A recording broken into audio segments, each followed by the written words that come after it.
Hotep, cher Kamit, je vais parler avec vous rapidement aujourd'hui de la mort mystique.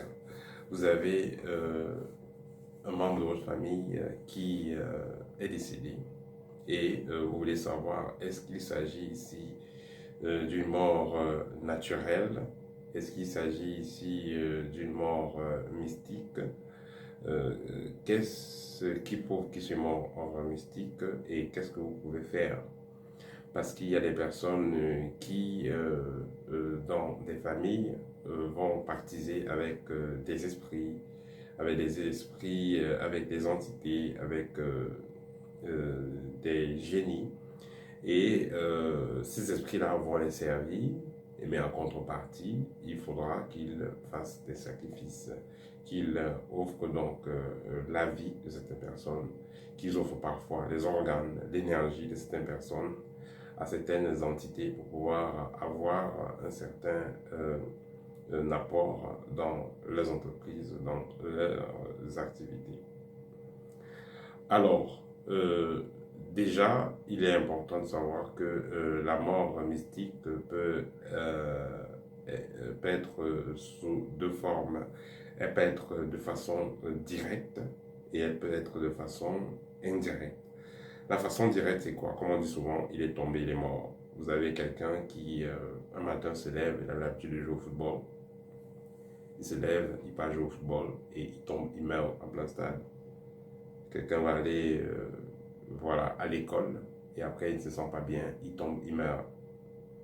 Parce que vous avez déjà vu les cas. Pareil, quelqu'un est comme ça, il n'a pas de maladie, il tombe, il meurt. Ou alors, quelqu'un peut se coucher pour dormir et la personne ne se réveille pas le matin.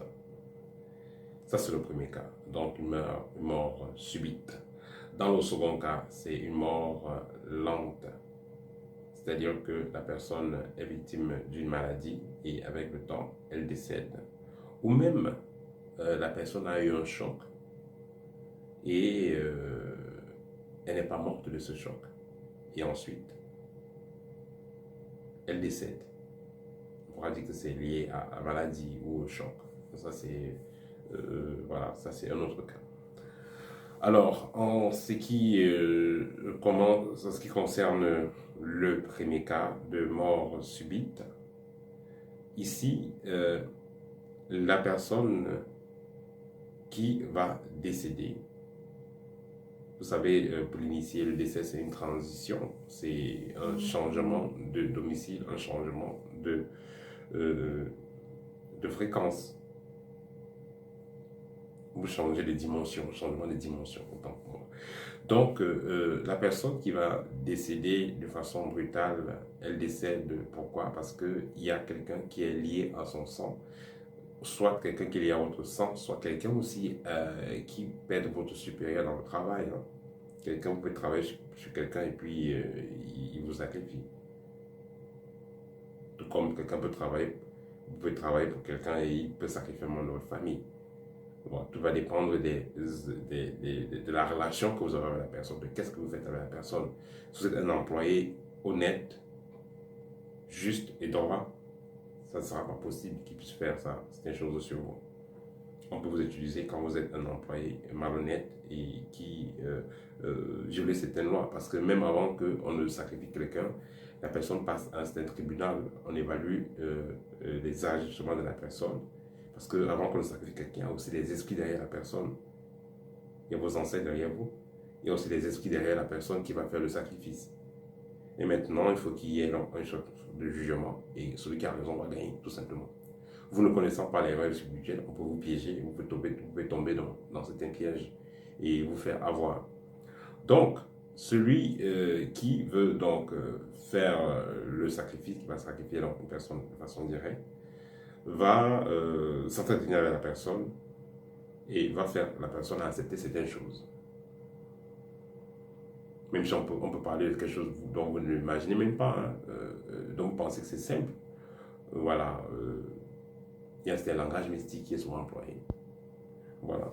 Quelqu'un, par exemple, vous dit qu'il ne vous voit pas, vous êtes où? Alors que, voilà, vous pensez que c'est voir, parce qu'on ne vous a pas vu au travail. Non, on peut parler d'autre chose. On va vous dire, voilà, on va mettre votre nom dans tel dossier et tout. vous pensez que c'est le dossier dont il est question. Donc, il y a des signaux, il y a des choses qu'il faut comprendre. Voilà, donc celui qui est dans ce premier cas, il va comme ça subir, il va subir des pièges parce qu'il va être piégé et on va lui faire accepter certaines choses. Dans certains cas, on va l'offrir certaines choses et voilà, le moment donné, il pourra être frappé directement. Et la mort subite, c'est quoi? Soit la personne a eu peut-être dans les rêves, on l'a fait boire quelque chose, on a mis des choses dans le corps et cela va se déclencher quand il s'en fait sport ou à un moment donné de la journée va tomber, va mourir ou même mourir dans le sommeil. Soit aussi des esprits qui du plan infernal et se déplacent vers là où vous êtes et s'emparent de vous, où vous êtes. Parce que c'est les cas réels. C'est-à-dire que vous êtes là, assis en pleine 18h, en pleine 21h. Vous ne voyez plus la lumière, alors que vous avez les yeux ouverts, vous perdez l'équilibre, vous commencez à tournoyer, vous commencez à tomber. Et vous sentez directement les gens qui vous arrêtent, on vous attache, on vous en... Comme on arrête un bandit. On vous capture, on part avec vous. Et là, maintenant, physiquement, on voit que vous êtes mort. On va pleurer, on va faire tout, on va venir à l'hôpital. Parce qu'on a déjà retiré une partie de vous. Et là, vous êtes, ce n'est que la partie physique qui est là. Donc, ça, c'est des cas qui sont réels. C'est ça, la mort subite. Donc, voilà, on a fait cela. Et dans le second cas, vous avez donc une personne qui est bien portante. On l'a fait manger des choses dans les rêves. On a introduit des choses dans le corps. Et son corps commence à se détériorer. Il aura mal au poumon pendant peut-être 3 mois. Ou mal au rein pendant tel nombre de temps. On va se dire, ah, tel tonton a mal au rein, tel tonton a mal au rein. Le jour J, on vient vous récupérer. Donc, on vient retirer la partie... je vais appeler ça tout simplement, on vient retirer votre esprit, votre partie spirituelle. Je vais parler du langage terre à terre. On vient retirer la partie spirituelle. La partie physique reste sur le lit. Et on dit que vous êtes mort. Parce que si on le faisait directement, ça pouvait être suspect. On allait dire, bon, ça c'est la sorcellerie, ça c'est compliqué et tout et tout. Mais dans ce cas, on va dire que c'est la maladie, c'est le mal de cœur là, c'est le mal de poumon là qui l'a tué. Alors que réellement, c'est pas ça. C'est un truc tout simplement masqué. Et le troisième cas, quelqu'un a eu un accident. Il est sorti réellement vivant de son accident, mais pas derrière, on va l'assassiner. Sous forme de crime rituel. Ou pas derrière même, il peut être là sur l'hôpital, le lit de l'hôpital, et les médecins témoignent que c'est déjà bon, mais mystiquement, les sorciers peuvent donc venir récupérer la partie spirituelle de la personne pour pouvoir mettre cela en esclavage. Et on va voir que oui, il est mort parce qu'il a eu le choc, il est mort à cause de ceci. Non, ce n'est pas ça qui l'a tué. Il était bien en forme, on l'a tout simplement kidnappé. J'ai eu des cas comme ça plusieurs fois. Une fois, quand j'étais à l'université, j'ai un camarade, c'était un bon sportif, il est allé courir, il est tombé, il est mort. Son papa avait beaucoup de dettes. Dès qu'il est tombé, il est mort. Là, on n'a plus de dettes. On n'a plus de dettes, on n'a plus de problème. J'ai eu aussi une camarade qui avait sa sœur qui était bien portante. Après, elle est partie. On disait qu'elle a la typhoïde. Elle est partie. Soi-disant, on va faire des analyses. Et après, le lendemain, elle est morte. Disant que peut-être on avait mis trop.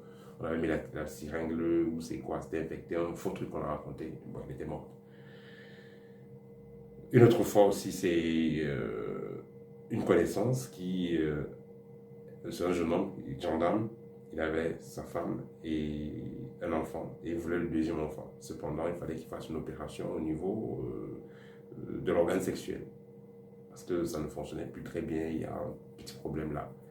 Et il a fait l'opération. Après, il décède. Voilà. Donc, il y a des signaux parfois qui prouvent que la personne est décédée mystiquement.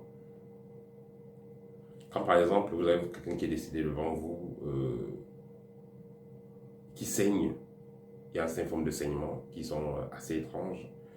Voilà, on a fait tous les sirènes, on a fait tout, mais la personne saigne assez étrangement, ou la personne est là, le corps pleure. Il y a des signaux qui prouvent que, voilà, c'est des cas louches. C'est vrai que dans notre tradition, quand elle est décédée, on l'amène chez les notables, entre guillemets, qui vont faire l'autopsie traditionnelle, mais parfois ces notables même sont des corrompus. Ils vont se faire du spectacle et ils ne font rien. Voilà. Et il faut noter que c'est beaucoup plus facile de... C'est vrai qu'on peut sacrifier quelqu'un qui est dans notre pays à distance. C'est plutôt facile de sacrifier quelqu'un qui est sur place. Parce que là, on a facilement le contrôle de la partie spirituelle de la personne. La personne est couchée là. Celui qui a fait le sacrifice peut passer du corps. Il y a des choses qu'il va récupérer pour aller avec les gens de sa confrérie. Il y a des choses qu'il va récupérer pour contrôler la personne qui est décédée. La partie spirituelle, donc ils ont l'esprit de la personne qui est décédée. Tandis que si la personne est à distance, ça va être un peu plus délicat. Et un autre cas aussi, quand une personne était sacrifiée mystiquement, on va mettre la pression pour vite enterrer. Et généralement, ça ne passe pas à la morgue. Il y a des cas où il y a des sacrifices où ça passe à la morgue. Mais il y a des cas où c'est encore brutal, où le corps ne passe pas à la morgue. La personne est morte, il faut enterrer rapidement. Rapidement pour donc finir le processus. Parce que, en fait, dans certains cas, donc dans ce type de cas-là, c'est pas une mort où on doit attendre, où on a laissé le corps à la morgue, où on a attendre. C'est vrai que l'initié, normalement, n'a pas besoin de passer par la morgue, ou quelqu'un qui connaît notre tradition n'a pas besoin de la morgue, parce que la morgue, ça empêche, avec le glacé là, ça empêche la transition de l'autre côté. Donc la morgue, normalement, n'est pas tellement conseillée. Mais les cas de mort suspecte sont beaucoup plus accélérés.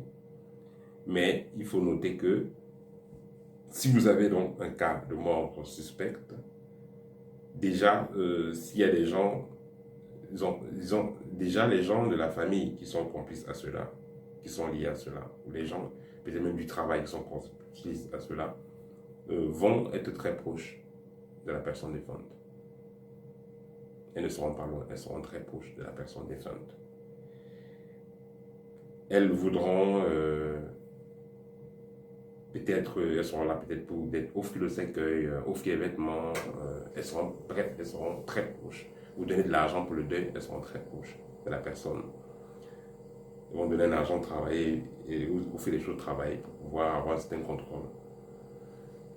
Néanmoins, quand une personne est non décédée mystiquement, il y a des choses qui sont faites pour qu'on ne puisse pas utiliser le corps de la personne qui est décédée. Dans certaines traditions, on va enterrer la personne avec des feuilles de bananier.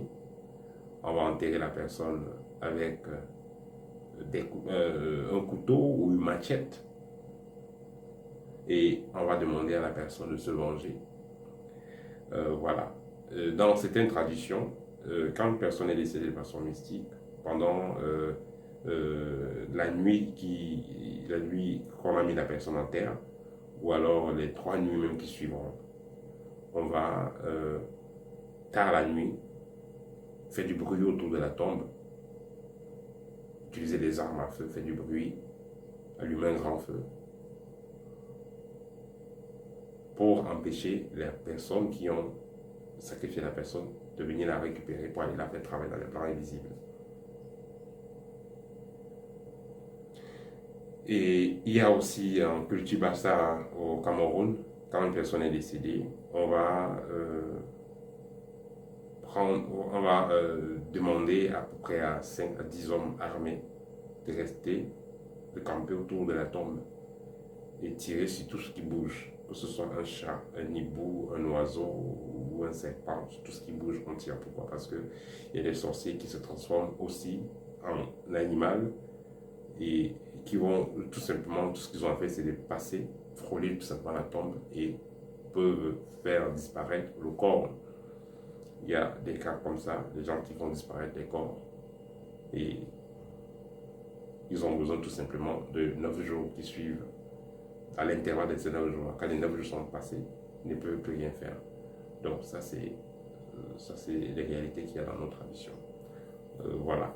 Donc la question que je vais poser, est-ce que vous aussi qui êtes de l'Afrique ou Afrique d'outre-mer, donc Caraïbes et autres, est-ce que vous avez aussi des cas de mort mystique et comment est-ce que vous faites dans ce cas? Est-ce que vous faites tout simplement des rites pour gâter le corps? Est-ce que vous allez tout simplement garder le corps? Voilà. Et qu'est-ce que vous faites pour qu'on n'utilise pas